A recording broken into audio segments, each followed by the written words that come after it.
नमस्कार विद्यार्थी मित्रांनो, आजच्या भागामध्ये आपण कालच्या भागातलं जे प्रमेय पाहिलं होतं त्यावर आधारित काही गुणधर्म या ठिकाणी आहेत. ते मी गुणधर्म पहिल्यांदा तुम्हाला सांगणार आहे आणि आपण त्यानंतर सराव संचामधली उदाहरणे पाहणार आहोत.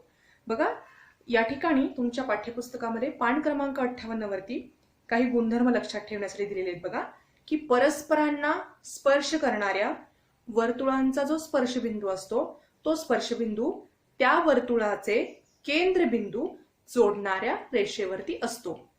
त्याचप्रमाणे बाह्यस्पर्शी वर्तुळांच्या केंद्रातील जे अंतर असतं ते अंतर त्यांच्या त्रिज्येच्या बेरजे इतकं असतं. म्हणजे जर दोन बाह्यस्पर्शी वर्तुळ असतील त्या दोघांच्या केंद्रबिंदूमधलं जर अंतर शोधायचं असेल तर त्याची काय करायची, फक्त बेरीज करायची.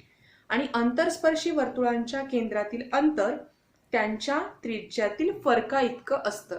जर दोन अंतरस्पर्शी वर्तुळ जर दिलेली असतील तर त्यांच्यातील केंद्रबिंदूतील अंतर जर शोधायचं असेल तर त्या ठिकाणी फक्त काय करायचं, वजाबाकी करायची. तर यावर आधारित काही उदाहरणे आपल्याला सराव संच 3.2 मध्ये दिलेली आहेत.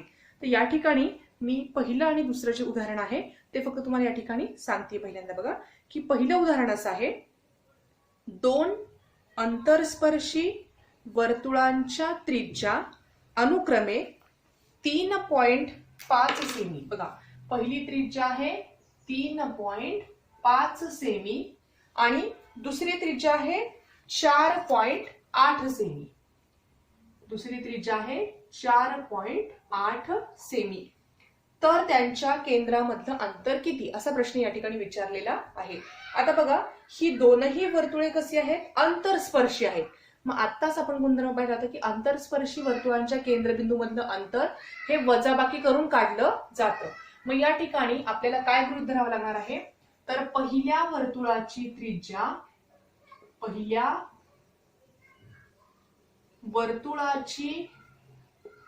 त्रिज्या ही आपण R1 गृहीत धरणार आहोत आणि दुसऱ्या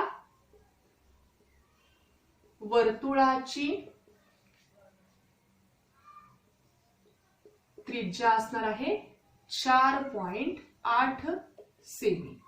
आता या ठिकाणी बघा, यालाच आपण काय म्हणणार आहोत, R2 आणि इथे मग R1 ची किंमत काय येणार आहे 3.5 सेमी. मग पहिल्या वर्तुळाच्या त्रिज्येला आपण R1 म्हणतोय, दुसऱ्या वर्तुळाच्या त्रिज्येला R2 म्हणतोय. आता हा गुणधर्म तुम्हाला या ठिकाणी लिहायचा आहे की अंतरस्पर्शी वर्तुळांच्या केंद्रातील अंतर त्यांच्या त्रिज्यामधील फरका एवढा असतो. मग या ठिकाणी आपण काय करणार आहोत, मग ही दोन्ही वर्तुळे कशी आहेत, अंतरस्पर्शी. मग ही वर्तुळे अंतरस्पर्शी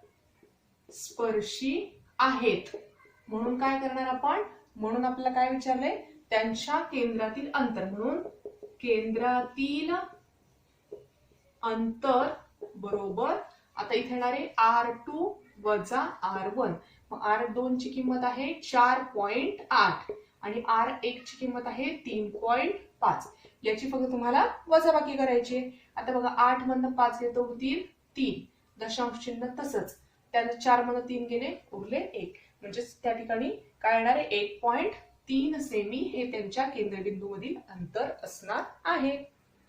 आता लक्षात घ्या, वर्तुळ जर अंतरस्पर्शी असतील तर वजाबाकी करावी लागते आणि जर ती बाह्यस्पर्शी असतील तर बेरीज करावी लागते. मग आता या ठिकाणी दुसरं जे उदाहरण आहे आपण ते याच पद्धतीने सोडवू शकतो. बघा, मी उदाहरण पहिल्यांदा सांगतेय. तर दुसरं उदाहरण असं आहे, बघा, बाह्यस्पर्शी असलेल्या दोन वर्तुळांच्या त्रिज्या अनुक्रमे 5.5 सेमी. आता या ठिकाणी बघा, ही त्रिज्या तुम्हाला दिलेली आहे, काय आहे, 5.5 सेमी आणि दुसरी दिलेली आहे 4.2 सेमी. इथे फक्त दिलेले आहे 4.2 सेमी.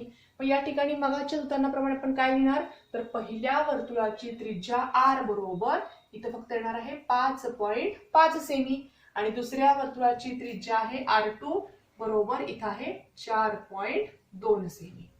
आणि ही वर्तुळे कशी दिली तुम्हाला, इथे बाह्यस्पर्शी. मग इथे फक्त येणार आहे अंतरस्पर्शीच्या ऐवजी बाह्यस्पर्शी आहे म्हणून त्यांच्या केंद्रबिंदूमधलं अंतर काय करणार आहे, त्यांच्या बेरजे इतकं असणार आहे. मग इथे येणार आहे R2 अधिक R1. किंवा R1 अधिक R2 असं सुद्धा आपण लिहू शकतो. मग आता इथं R2 ची किंमत आहे 4.2 अधिक R1 ची किंमत आहे 5.5. या ठिकाणी फक्त 5.5 येणार आणि यांची फक्त काय करायची बेरीज. 5 आणि 2 येणार आहेत 7, दशांश तसंच आणि 5 आणि 4 9. म्हणजेच त्यांच्या केंद्रामधील अंतर काय मिळणार आहे 9.7 सेमी. अशा प्रकारची उदाहरणं तुम्हाला परीक्षेमध्ये विचारली जातात. तर लक्षात फक्त काय ठेवायचं आहे, जर अंतरस्पर्शी वर्तुळे असतील तर वजाबाकी करायची आणि बाह्यस्पर्शी वर्तुळे असतील तर बेरीज करायची. आता यावर आधारित तुमच्या पाठ्यपुस्तकामधील काही पुढील उदाहरणे आपण या ठिकाणी पाहणार आहोत. तर उदाहरण तिसरं जे आहे, तर तिसऱ्या उदाहरणामध्ये काय माहिती दिली ती पहिल्यांदा पाहूयात. बघा की तुम्हाला त्रिज्या दिलेल्या आहे. बघा त्रिज्या अनुक्रमे 4 सेमी आणि 2.8 सेमी असणारी बाह्यस्पर्शी आणि अंतरस्पर्शी वर्तुळे तुम्हाला काढायला सांगितलेली आहेत. आता या ठिकाणी काय करायचं बघा, बाह्यस्पर्शी वर्तुळे ही वेगळी काढायची आणि अंतरस्पर्शी वर्तुळे वेगळी काढायची. आता मी तुम्हाला इथे डायरेक्टली सांगते, तुम्ही कंपासच्या सहाय्याने ही आकृती काढणार आहात. तर या तिसऱ्या उदाहरणामध्ये काय दिलं बघा, पहिल्यांदा 4 सेंटीमीटर असलेलं त्रिज्या असलेलं वर्तुळ तुम्ही काढणार आहात. तर या ठिकाणी काय करायचं, तुम्ही इथे एक बिंदू घ्यायचा, कर्कटक मध्ये 4 सेंटीमीटर अंतर घ्यायचं आणि अशा प्रकारे हे वर्तुळ काढायचं. म्हणजे ह्याची त्रिज्या किती आहे 4 सेंटीमीटर. त्यानंतर दुसरं काय दिले 2.8. मग पट्टीच्या सहाय्याने कंपासमध्ये 2.8 सेंटीमीटर अंतर घेऊन अशा प्रकारे हे दुसरं वर्तुळ तुम्ही काढणार आहात. आता इथे मी थोडंसं डायरेक्टली हाताने काढलेलं आहे, तुम्ही मात्र कंपासच्या सहाय्याने अचूक ते काढायचं आहे. आता तुम्हाला फक्त एवढीच माहिती उदाहरणात दिलेली आहे. मग याच्या केंद्रबिंदूला तुम्ही O नाव देऊ शकता, याला A नाव देऊ शकता. पहिल्या वर्तुळाची त्रिज्या आहे 4 सेमी म्हणून इथं त्रिज्या 4 सेमी लिहायची. त्यानंतर दुसऱ्या वर्तुळाची त्रिज्या आहे 2.8 सेमी, इथे 2.8 सेमी तुम्ही लिहायचं आहे. ही झाली बाह्यस्पर्शी वर्तुळे. तर अशा प्रकारे कंपासच्या सहाय्याने तुम्ही ही दोन वर्तुळे काढायची आहेत आणि इथे तुम्ही यांच्या स्पर्शबिंदूला सुद्धा तुमच्या आवडीप्रमाणे इथे B नाव देऊ शकता. त्यानंतर ही झाली बाह्यस्पर्शी वर्तुळे. आता जर तुम्हाला आंतरस्पर्शी वर्तुळे विचारत म्हणल्यावर तुम्ही काय करणार, तर पहिल्यांदा मोठं वर्तुळ काढायचं. 4 सेंटीमीटर त्रिज्या असलेलं एक वर्तुळ तुम्ही पहिल्यांदा काढून घ्यायचं आहे. त्यानंतर आता बघा इथे ह्याची त्रिज्या आहे 4 सेंटीमीटर. आता दुसरं वर्तुळ काढताना तुम्हाला काय करावं लागणार आहे लक्षात घ्या. दुसऱ्याची त्रिज्या आहे 2.8 सेंटीमीटर.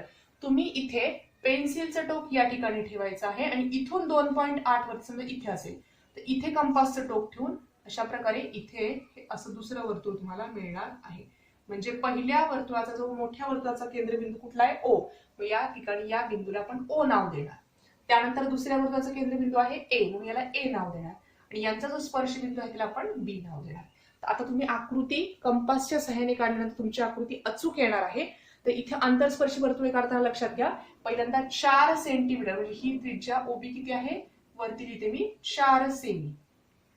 कुठून कुठपर्यंत आहे ती, इथून या B पर्यंत आणि AB मधलं अंतर असणार आहे 2.8 सेमी. तर लक्षात ठेवा इथे पहिल्यांदा OB 4 सेंटीमीटर त्रिज्या घेऊन बाहेरचं वर्तुळ काढायचं.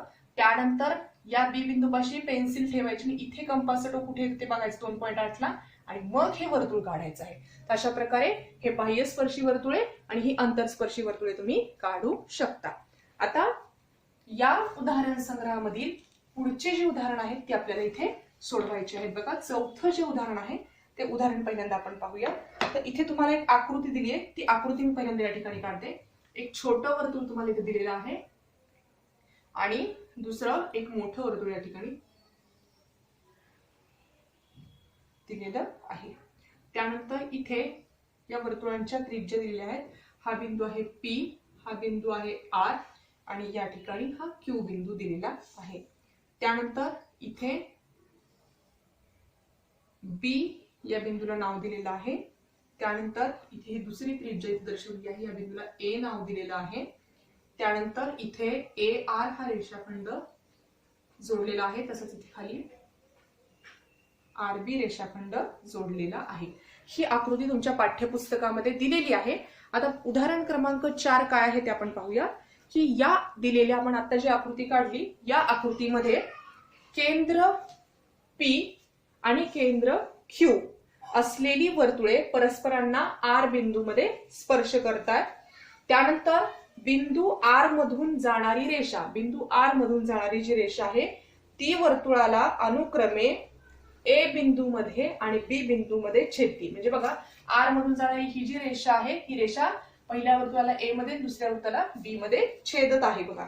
तर तुम्हाला दाखवायला सांगितलं आहे पहिलं जे साध्य आहे ते मी या ठिकाणी लिहिते बघा. तुम्हाला काय दाखवायचं आहे तर रेख एपी समांतर रेख बीक्यू. बघा एपी ही रेषा म्हणजे पहिल्या वर्तुळाची त्रिज्या ही दुसऱ्या वर्तुळाच्या त्रिज्येला समांतर आहे हे तुम्हाला दाखवायचं आहे. त्यानंतर दुसरं विधान काय सिद्ध करायचं आहे तर त्रिकोण ए पी आर समरूप त्रिकोण आर क्यू बी. हे दोन त्रिकोण तुम्हाला समरूप दाखवायचे आहेत.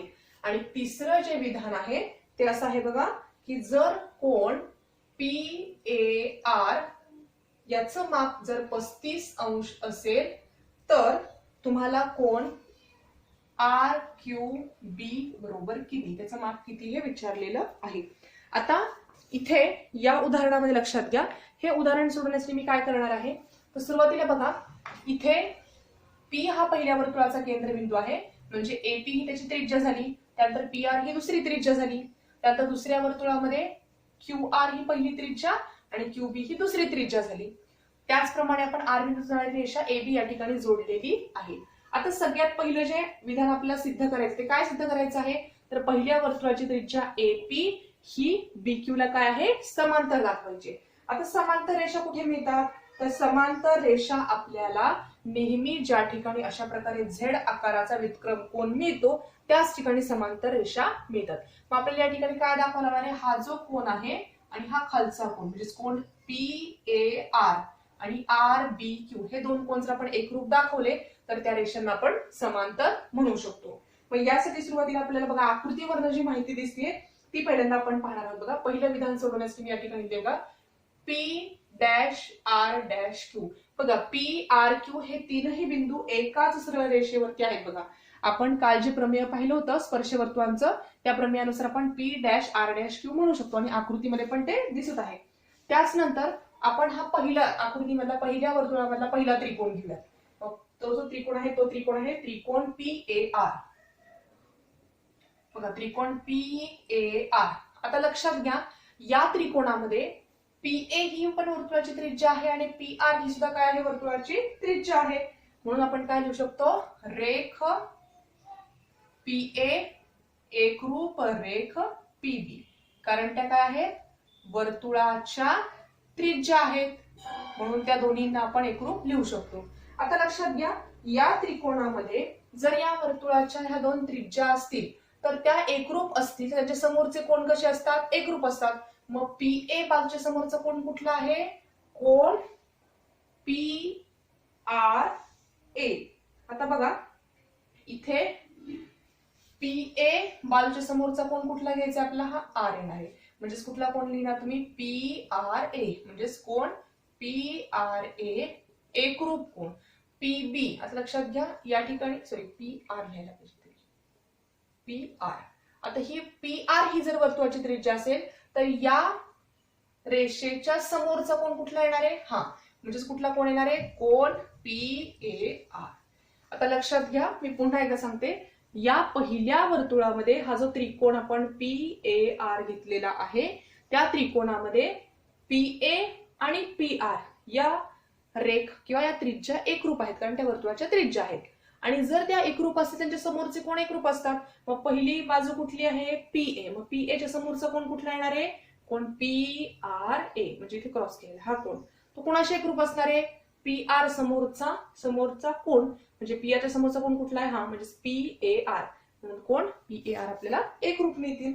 याला आपण विधान या ठिकाणी एक म्हणूयात.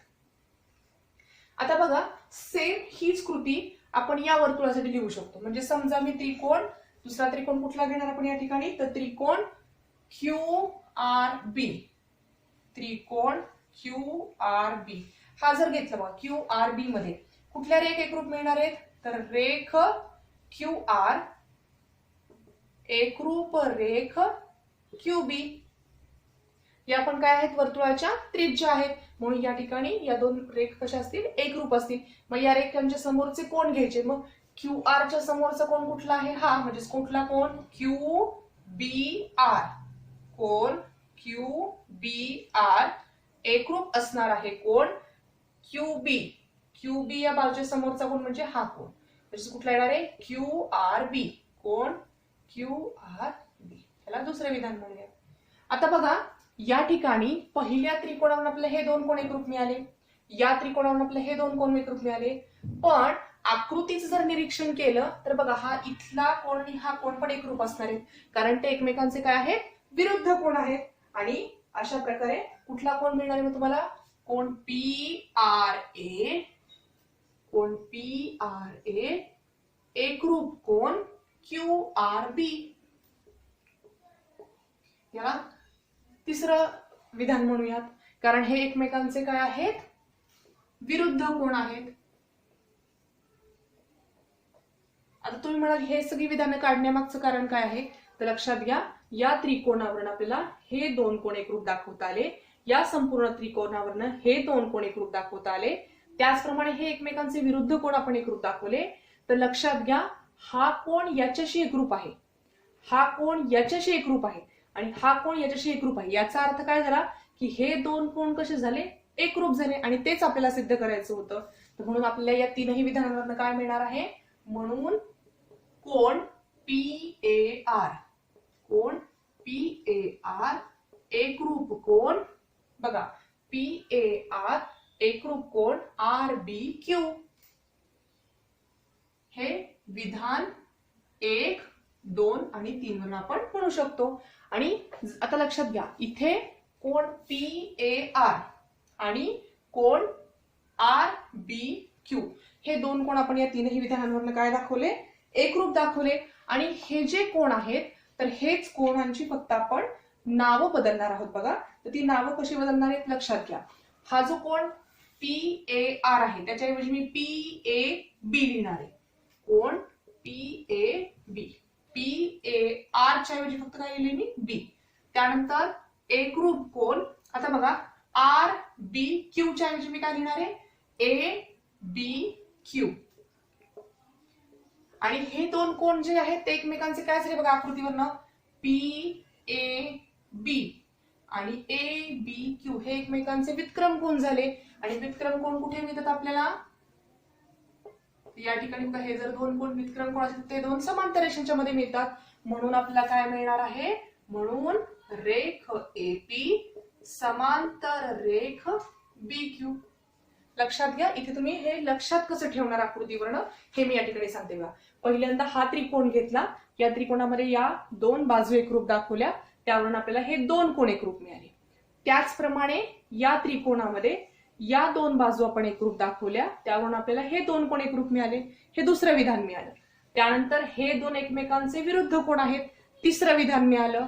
आणि म्हणून आपण हे दोन कोण एकरूप दाखवले आणि ते दोन कोणांची फक्त काय केली? नावं बदलली. आणि ते तर एकमेकांचे काय दिसतात? व्युत्क्रम कोण दिसतात. मग व्युत्क्रम कोण कुठे मिळतात? समांतर रेषांमध्ये. म्हणून आपल्याला पहिलं विधान लिहिता येऊ शकलं. ठीक आहे, आता आपण दुसरं जे विधान आहे त्याच्याकडे जाऊया. बघा आपल्याला काय दाखवायचंय? त्रिकोण ए पी आर आणि त्रिकोण आर क्यू बी हे आपल्याला दोन्ही त्रिकोण एकरूप दाखवायचे आहेत. आता बघा पहिला जो त्रिकोण ए पी आर आहे त्यामध्ये हा कोण आणि हा कोण हे एकमेकांचे विरुद्ध कोण असणार आहेत, म्हणून ते कसे असणार आहेत? एकरूप मिळतील. म्हणून आपल्याला काय करायचंय? आता मी या ठिकाणी हे थोडंसं हा वरचा भाग पुसते आणि या ठिकाणी आपण दुसरं विधान जे आहे ते सोडवूया. बघा जे त्रिकोण आपल्याला एकरूप दाखवायचे आहेत ना तेच दोन त्रिकोण आपण या ठिकाणी घेणार आहोत. पहिला त्रिकोण कुठला घेणार तुम्ही? त्रिकोण ए पी आर व त्रिकोण आर क्यू बी मध्ये कुठले कोण एकरूप आहेत बघा. या ठिकाणी पहिल्यांदा जो कोण घेतलेला आहे पण तर इथे कोण पी आर ए. कोण पी आर ए एकरूप कोण. आता बघा पी आर ए त्याचा विरुद्ध कोण आपल्याला घ्यायचा आहे. मग या ठिकाणी कुठला येणार आहे? Q R B. कोण क्यू आर बी ते एकमेकांचे काय आहेत? विरुद्ध कोण आहेत, म्हणून ते कसे असणार आहेत? एकरूप असणार आहेत. त्यानंतर बघा आता आपण पहिल्या विधानामध्ये दाखवलं होतं की कोणते दोन कोण एकरूप आहेत. तो कोण पी ए आर हा जो कोण आहे तो कशाशी एकरूप आहे, या खालच्या कोणाशी, म्हणजे कोण PAR एकरूप कोण दुसरा कुठला असणार आहे तर QRB. बघा PAR एकरूप आहे QRB ला.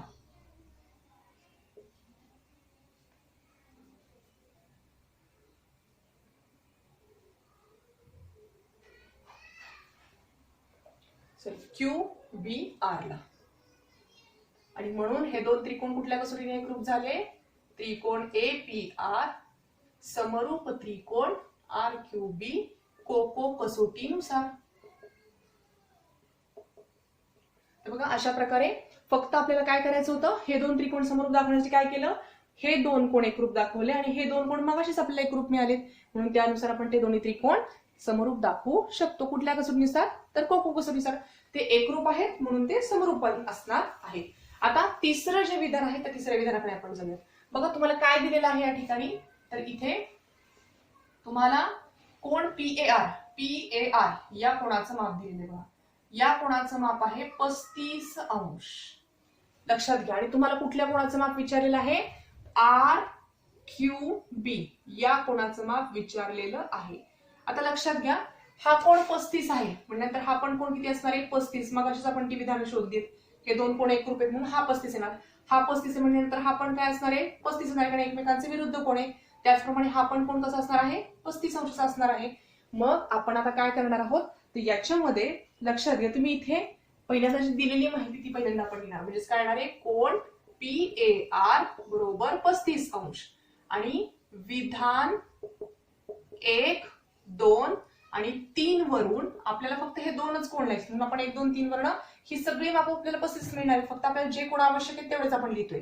कोण QRB बरोबर कोण QBR बरोबर 35 अंश. इथे 35 अंश येणार आहे. आता आपल्याला कुठल्या कोणाचं माप करायचं, या कोणाचं माप. आता आपल्याला हे माहिती की त्रिकोणाच्या तिन्ही कोणाच्या मापांची बेरीज किती असते 180 अंश. मग त्याचा वापर आपण या ठिकाणी करणार आहोत. त्रिकोण QRB मध्ये पहिला कोण कुठला घेणार आहे, हाच QRB. कोण QRB अधिक कोण QBR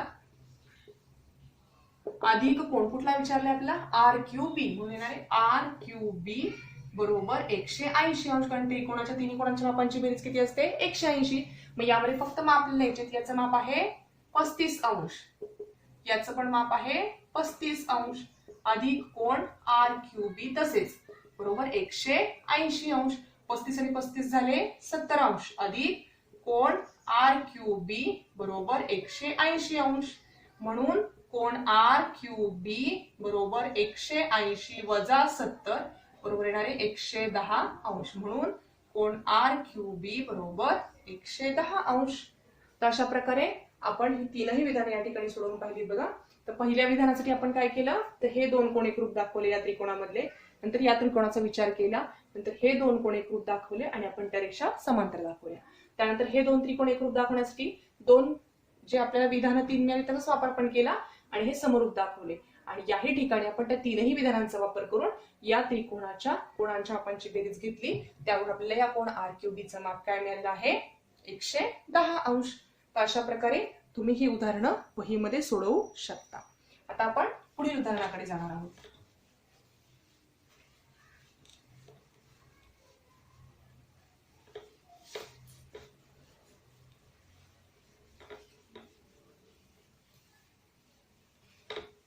बघा, यापुढील जे उदाहरण आहे ते आहे उदाहरण क्रमांक 5. यासाठी तुम्हाला एक आकृती दिलेली आहे. बघा, तरी मी ती आकृती या ठिकाणी काढतेय.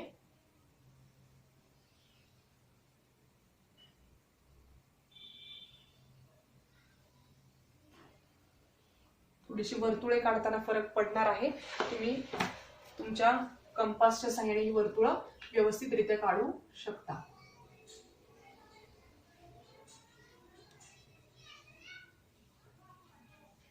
या ठिकाणी बघा, इथे तुम्हाला या वर्तुळाचा केंद्रबिंदू दिलेला आहे. याचा जो स्पर्शबिंदू आहे तो आहे E आणि या ठिकाणी या वर्तुळाचा केंद्रबिंदू आहे B. त्यानंतर इथला जो स्पर्शबिंदू आहे तो आहे C आणि इथला जो स्पर्शबिंदू आहे तो आहे D. तर तुम्हाला ही आकृती दिलेली आहे आणि या आकृतीवरून आपण पहिल्यांदा माहिती पाहणार आहोत. बघा तुम्हाला माहिती काय दिलेली आहे उदाहरणामध्ये, तर या आकृतीमध्ये केंद्र ए आणि केंद्र बी असणारी वर्तुळे परस्परांना ई बिंदूमध्ये म्हणजे या बिंदूमध्ये स्पर्श करतायत. त्यानंतर रेषा एल ही जी आहे ही रेषा एल आहे. ही रेषा एल सामायिक स्पर्शिका त्यांना अनुक्रमे सी आणि डी बिंदूमध्ये स्पर्श करते.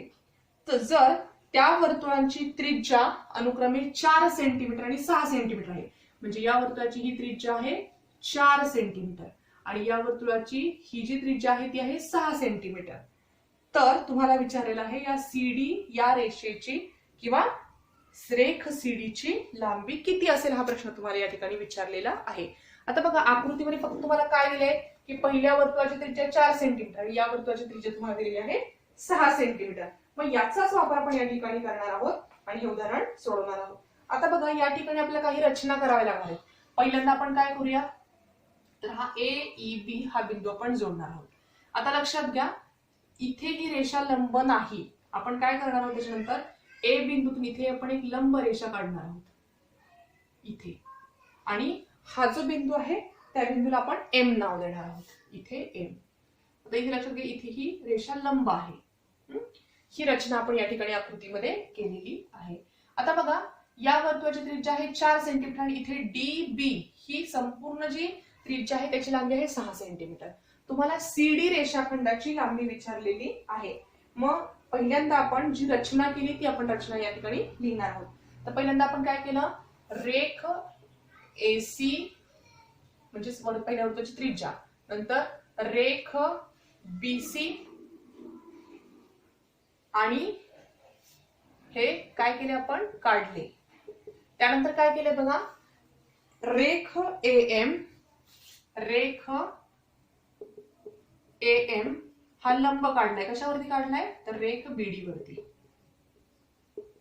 ठीक आहे. आणि एएम हा रेषाखंड आपण बीडी वरती लंब काढलाय. त्याचप्रमाणे बी डॅश एम डॅश डी म्हणजेच बी डॅश एम डॅश डी म्हणजेच हे तीनही बिंदू एकाच रेषेवरती आहेत.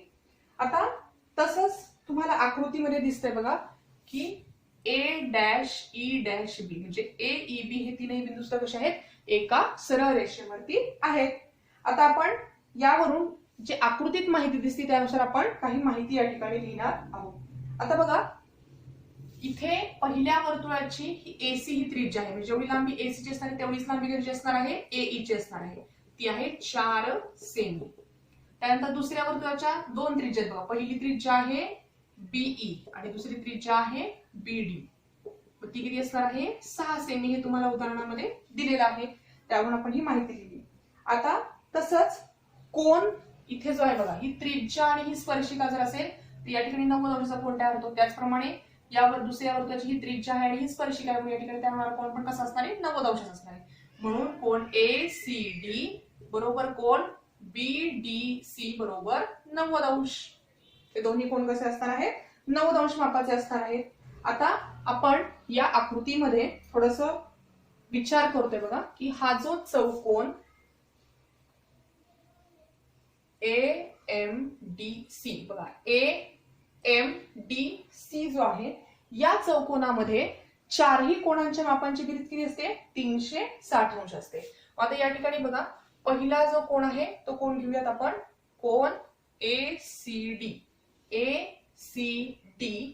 अधिक कोण सी डी एम अधिक कोण डी एम ए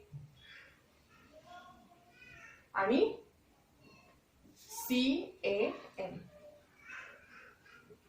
फक्त काय केले बघा, मी या चौकोनामध्ये चारही कोणांची माप घेतली. पहिल्या ए सी डी, नंतर सी डी एम, त्यानंतर डी एम ए आणि तुम्ही ए सी डी म्हटलं तरी चालेल किंवा सी ए एम म्हटलं तरी चालेल. या सगळ्यांची मापांची बेरीज किती असणार आहे, 360 अंश.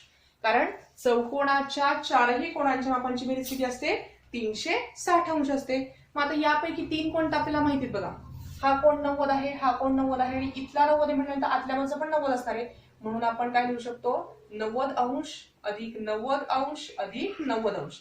मग कुठला कोण उरला जो आपल्याला शोधायचा आहे, तर तो कोण आहे CAM बघा, CAM अधिक कोण CAM बरोबर 360 अंश.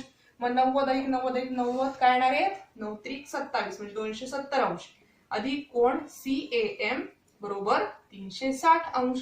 म्हणून कोण CAM बरोबर काय येणार आहे? 360 मधून जर 270 वजा केले तर 100% याचं माप येणार आहे 90 अंश. तुम्ही म्हणाल मग इथे हे 90 अंश माप काढायची का गरज आहे? तर आपल्याला दाखवायचं आहे की हा आयत आहे. कारण आयताची व्याख्या काय आहे की आयताचा प्रत्येक कोण कसा असतो? काटकोन असतो. इथे आपला 1 2 3 कोण 90 अंश मिळाले, पण हा कोण आपल्याला 90 म्हणता येते का? नाही. मग आपण या ठिकाणी ते सिद्ध केलं. म्हणून आता जो आपण हा चौकोन AMDC घेतला होता, चौकोन AMDC हा आयत आहे. आता लक्षात घ्या, हा जर आयत असेल तर आपल्याला याच्यावरनं काही माहिती मिळणार आहे बघा. कोणती माहिती मिळणार आहे? तर इथे ही त्रिज्या आहे CA. मग जेवढी लांबी CA ची असणार आहे तेवढीच लांबी कशाची असणार आहे? DM ची असणार आहे. म्हणून CA बरोबर DM बरोबर किती असणार आहे? मग ते 4 सेंटीमीटर. ठीक आहे. आता बघा, मग या वर्तुळाची त्रिज्या 6 आहे आणि DM ची लांबी जर 4 असेल तर MB ची लांबी किती येणार आहे? म्हणून BM बरोबर 6 वजा 4 बरोबर येणार आहे 2 सेंटीमीटर. कारण त्रिज्येतून जर हा रेषाखंड वजा केला तर BM ची लांबी आपल्याला मिळणार आहे 2 सेंटीमीटर. आता आपल्याला काय करायचं आहे? तर आपल्याला या पहिल्यांदा AM ची लांबी काढायची आहे.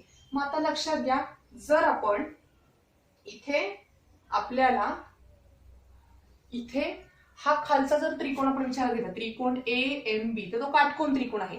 त्या काटकोन त्रिकोणामध्ये आपल्याला ही MB बाजू माहित झाली, पण आपल्याला अजून AB ची लांबी शोधायची. म्हणून AB रेषाखंड बरोबर काय येणार आहे बघा?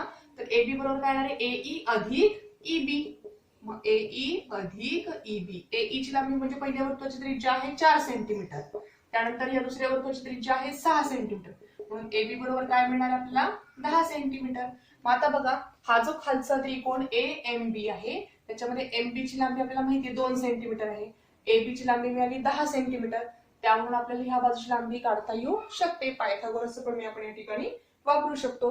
मग मी काय करते बघा, हा जो त्रिकोण AMB आहे, आता थोडासा हा भाग खालचा मी पुसतेय बघा.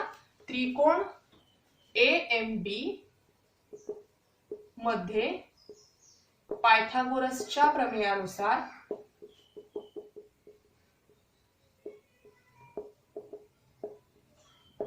बघा, पायथागोरसच्या प्रमेयानुसार काय येणार आहे बघा, तर कर्ण कुठला आहे? तर AB कर्ण आहे. म्हणून काय येणार आहे? AB चा वर्ग बरोबर काय येणार आहे? AM चा वर्ग अधिक MB चा वर्ग. मग आता यामध्ये AB ची लांबी आपल्याला माहिती ती किती आहे? 10 म्हणजे 10 चा वर्ग बरोबर AM ची लांबी आपल्याला माहिती आहे का? ती शोधायची आहे. म्हणून AM तसंच येणार आहे, AM चा वर्ग. आणि MB ची लांबी आपल्याला इथे मिळाली आहे 2 सेंटीमीटर म्हणजे 2 चा वर्ग. मग या ठिकाणी आपण काय करूया? 10 चा वर्ग आहे 100 बरोबर AM चा वर्ग तसाच अधिक 2 चा वर्ग असणार आहे 4. म्हणून इथं AM चा वर्ग पहिल्यांदा लिहितेय, म्हणजे हे काय आहे? 100 वजा 4. मग AM चा वर्ग 100 मधून 4 गेले तर मिळतील 96. आणि या ठिकाणी बघा, 96 चं वर्गमूळ काढण्यासाठी आपण काय करणार? लक्षात घ्या, इथे आपण AM च्या वरला आपण लिहू शकतो. आता 96 चं वर्गमूळ डायरेक्ट आपल्याला मिळू शकत नाही. मग इथे आपण काय करू शकतो? तर 16 गुणिले 6, 16 आणि 6 चा गुणाकार येतो 96, 16 96. मग या ठिकाणी याचं जर वर्गमूळ घेतलं तर इथे काय येणार आहे? AM बरोबर 16 चं वर्गमूळ येणार आहे 4 आणि हे वर्गमुळात 6 तसेच. म्हणून या ठिकाणी AM ची लांबी किती येणार आहे? 4 वर्गमुळात 6 सेंटीमीटर. मग आता बघा, जर AM ची लांबी 4 वर्गमुळात 6 असेल तर मी इकडचा थोडासा भाग पुसते या ठिकाणी बघा. जर AM ची लांबी 4 वर्गमुळात 6 असेल आणि आपण म्हणतोय की हा जो चौकोन आहे तो काय आहे? AMDC आयत आहे. मग AM ची लांबी जेवढी असणार आहे तेवढीच लांबी कशी असणार आहे? CD ची. म्हणून AM बरोबर CD बरोबर 4 वर्गमुळात 6 सेंटीमीटर. अशा प्रकारे आपल्याला या ठिकाणी CD ची लांबी मिळालेली आहे. आता या उदाहरणामध्ये आपण काय काय केलं लक्षात घ्या. आपण ज्या रचना केल्या त्या पहिल्यांदा आपण सुरुवातीला लिहिल्या. त्यानंतर या पहिल्या वर्तुळाची त्रिज्या आहे 4 सेंटीमीटर म्हणून ही पण आली 4 सेंटीमीटर. त्यानंतर BD 6 मिळाला म्हणून EB पण आला 6. त्यानंतर आपण हा जो चौकोन आहे, चौकोन MDC हा आयत आहे सिद्ध केलं. ते कसं केलं तर या 3 कोणाचे माप 90 आहेत, यावरून आपण या कोणाचं माप काढलं 90 म्हणून तो आयत मिळाला इथे बघा. आणि त्याचप्रमाणे जर ही त्रिज्या असेल पहिल्या वर्तुळाची 4 सेंटीमीटर, मग जेवढी लांबी CA ची असेल तेवढीच लांबी DM ची असणार, कारण तो आयत आहे म्हणून तो मिळाला 4 सेंटीमीटर. त्यावरून आपण MB रेषाखंडाची लांबी कशी काढली, या त्रिज्येतून हा DM वजा कोण आपला 2 सेंटीमीटर त्याचं माप मिळालं. त्यानंतर खालच्या त्रिकोणाचा आपण विचार केला, त्रिकोण AMB चा. त्रिकोण AMB मध्ये ही लांबी आहे 2, ही लांबी मिळाली 10, त्यावरून आपण या बाजूची लांबी AM ची काढली 4 वर्गमुळात 6, आणि ती लांबी आणि वरच्या CD ची लांबी आहे सारखीच, म्हणून आपल्याला CD ची लांबी मिळाली इथे 4 वर्गमुळात 6 सेंटीमीटर. तर अशा प्रकारे आपण या सराव संच 3.2 मधील 5ही उदाहरणे मी तुम्हाला या ठिकाणी समजावून सांगितलेली आहेत. तुम्ही ही सर्व उदाहरणे तुमच्या वहीमध्ये सोडवायची आहेत. तर आजच्या भागामध्ये आपण इथेच थांबणार आहोत.